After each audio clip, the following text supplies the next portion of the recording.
Hello, you're working from home now. Just pretty much like everybody else in the entire United States, it seems like, is now having to work from home. I'm Justin Gray, TheGrayingTech, and I've actually been doing this for 10 years. I've been working from home for 10 years, and I have 5 key things that you actually need to pay attention to. Not that you're going to read in articles, not that you're going to get from a lot of the advice that I see being thrown around, but more from somebody who has lived through and established a good, proper work-life balance, working through a lot of these kind of issues that you're now facing today. So the first one here, right? Seriously, you have absolute freedom with your time now. It used to be that you had to be at the office at a certain time. It used to be that you had to be in meetings at certain times. You had to maintain face presence. You had to maintain all of the office politics that exists about being on time, leaving at a certain time, having a proper hour or 30 minutes for lunch breaks, right? All of that is now gone. You have absolute freedom over your time, but that also means you have a lot more responsibility than you used to have. So these are the 5 must-do everyday things. First, Timebox. What I mean by Timebox: take the best opportunities for you to figure out when to do work. When's the best time for you to do email? When's the best time for you to do meetings? When's the best time for you to do documentation like PowerPoint or Excel or Word? Figure that portion out and time box those activities. Don't spend all day working on a document. It's not going to work well for you doing that. Don't spend all day in meetings if you can avoid it. We're all having Zoom and Teams and Skype fatigue. Everybody is. It's not just you. In order to avoid that, you have to time box your activities, even doing so much as just blocking out portions of your calendar. I actually have portions of my calendar that I say, hey, I can't accept any meetings during this time. And when my boss has asked why, I explain this exact thing to him, and he's perfectly fine with it. So time box your work activities. Also time box your life activities. Again, you have absolute freedom. You need to go to the store, go to the store. If you need to make lunch, make lunch. Make dinner, make dinner. Breakfast, breakfast. Coffee, coffee. Yes, I like food. You are now completely in charge of your time, and that pro and con, it's going to tilt both ways. So figure out when to do your life activities and when to do your work activities, and be committed to stopping work. Don't just sit at your computer doing office tasks the entire day. Break up your day into chunks that makes the most sense for you. Get outside. Seriously, get outside. There have been psychological tests that show you need to see the color green. You need to see grass and trees. As urban commuters, as people who are very used to city environments, you also get very used to seeing concrete, asphalt, buildings. You need to get outside for at least an hour every single day. And I'm not talking getting out of the house. I literally mean you need to get out into the environment that you are used to interacting with, and you need to get out into the opposite environment. So go see some concrete, go see some grass. Seriously, it's better for you to get out of your house and do this. And if you combine it with the previous one, time boxing, figure out a great time for you to get out of the house, maybe go to a coffee store, work out of a coffee store, and maybe go to a park. This is critical for your mental health. This is critical for your productivity as well. By time boxing and going outside, you're giving your mind a mental break for what you are trying to do. You are giving it the opportunity to digest something that has been going on. And so what my common routine tends to be is heavy work in the morning, reading emails, doing meetings, getting that stuff out of the way so that I can then have a lunch and process what happened in the morning. So when I come back, I can actually do my work in the afternoons. I also break up my day Timebox style by simply saying, okay, I'm going to get up around 8, make some coffee, interact with my kids, go to the office, check email. The first thing I really do is look at my calendar and say, this is what I have to do today. This meeting, and this meeting. And out of those meetings or in preparation of the next meetings, I time box my afternoon so that I know when I have to do PowerPoints or when I have to do Excel, things like that. So get outside, time box. Move. This is actually the most critical thing probably on this list. I have a standing desk. I constantly am moving up and down. I move out of my office. I go for a 1-hour walk, at least a walk or a run, every single day, every day. So I'm getting outside, I have time boxed, and I'm moving around. Movement is absolutely critical to your health as well. Moving around, changing your environment, changing what you are seeing is actually going to help you process things better because your mind is now doing a repetitive task. It doesn't have to sit there and concentrate. It just knows how to do this naturally. And as such, the wheels are going to start turning in your head as you're processing problems. So time box, an opportunity to get outside, combine that with movement. Now you've done all 3 things at once, mental, physical health. You're going to be in a much better shape, both physically and mentally, for the day and the rest of the day ahead. Or do this in the evening, or do this in the very morning. But ultimately, you need to figure out when you're going to get to move, when you're going to get outside, and how you're going to break up your day. Over communicate. I can't stress this part enough. You are no longer in the office. You are no longer present in people's minds the way that you once were. All of this that you're seeing here doesn't exist anymore.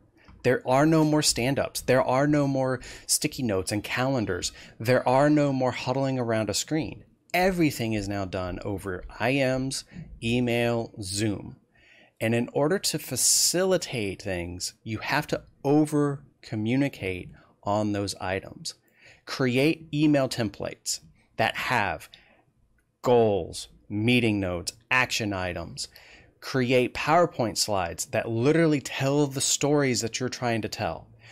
Every day, check in with your colleagues. See how they're doing. Send them a quick note on Skype or on Slack or on Teams. Just to check in and say, hey, this is what's up. What's going on in your world.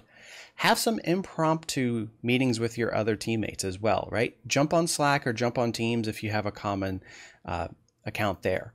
If you have stand-ups, if you have weekly meetings, if you have any opportunity to actually interact with your fellow teammates, take advantage of it. Don't just sit there typing emails and things of that nature.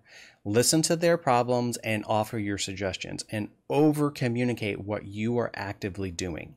You have to make 150% more effort in communicating working remote than you did in the office. Because in the office, you could take 15 seconds and show somebody that you're actually doing work. And that same 15 might take you 5 minutes to actually be able to do it over a Zoom or working remote. So it's absolutely critical that you over communicate. But at the same time, it needs to be simplified communication. You can't just throw a whole bunch of word salad at somebody in an email and expect it to be taken care of. That's why you need good, solid email templates. That's why you need actionable items. I even go as far as highlighting things with bold and underlines when I actually need something from somebody, or if I'm just trying to give them the high level of what I'm actually saying.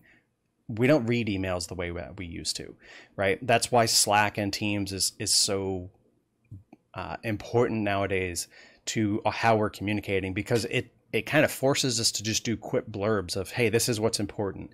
And it has more of a give and take than the traditional email format. So over communicate, but also make sure that it's in a simplified manner. Number 5, if your motherboard looks like this, it is time for something new. Your webcam, your mic, your chair, you might have heard it. My chair squeaks, and I am trying to figure out how to get this thing not to squeak, because this is a very expensive chair and it shouldn't be squeaking. If your RAM is upside down, like this person's is, that might be a problem too. Just going to point that out there for you. Your work-life balance is going to be predicated on how well your technology works.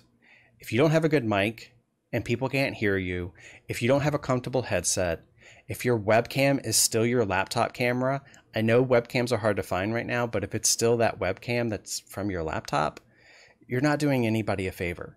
If you're still using your laptop, your company issued laptop as the primary screen, and you're doing this number, we were trying to use it, that's horrible. It's horrible for your back. It's horrible for your posture. It goes against everything about the move and getting outside kind of ideology.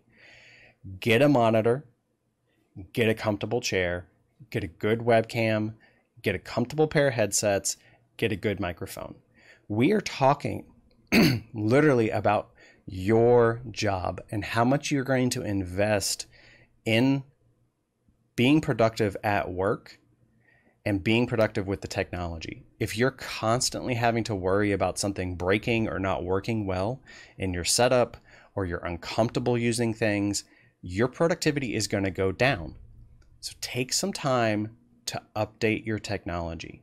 A lot of companies out there are actually offering the opportunity to take advantage of the situation. They'll buy you a monitor. They'll buy you a webcam. They might buy you several other things to help you with your home office.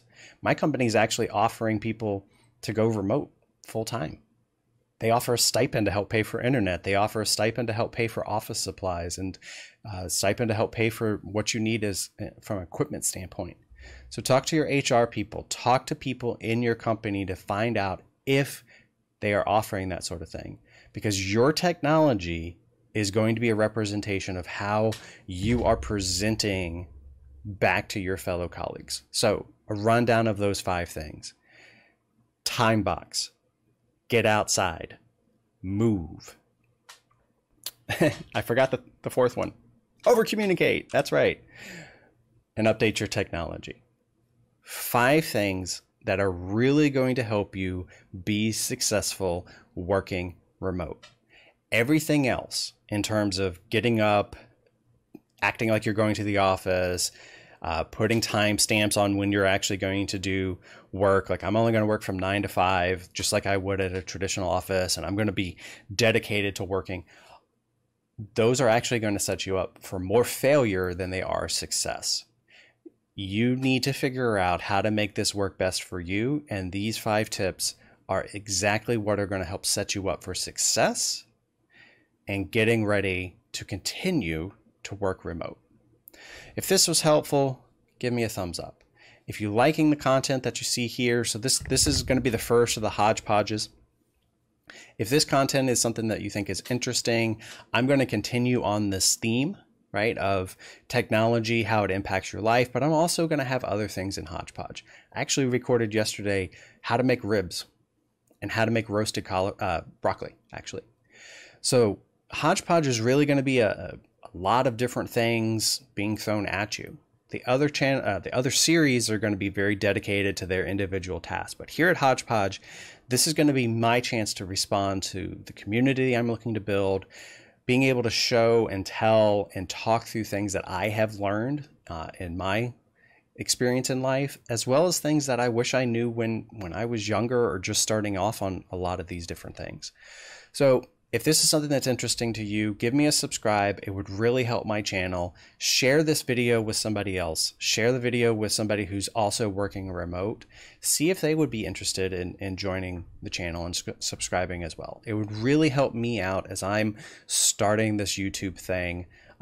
Just kind of doing it on the side now, but hey, maybe it could become something. I don't know. I'm doing it for fun right now anyways. So give me a thumbs up, hit the subscribe, ring the bell if you want to know when I get new content up. I'm trying to do it on a regular basis, so hopefully I can stick to that. Thank you very much for watching. I hope this was helpful. If it was, comment below, maybe bring in some of your own tips. I know there are lots of articles out there as well, so maybe snipe some of those things. And you have a great day. And as this is supposed to go up on a Friday, have a great weekend too.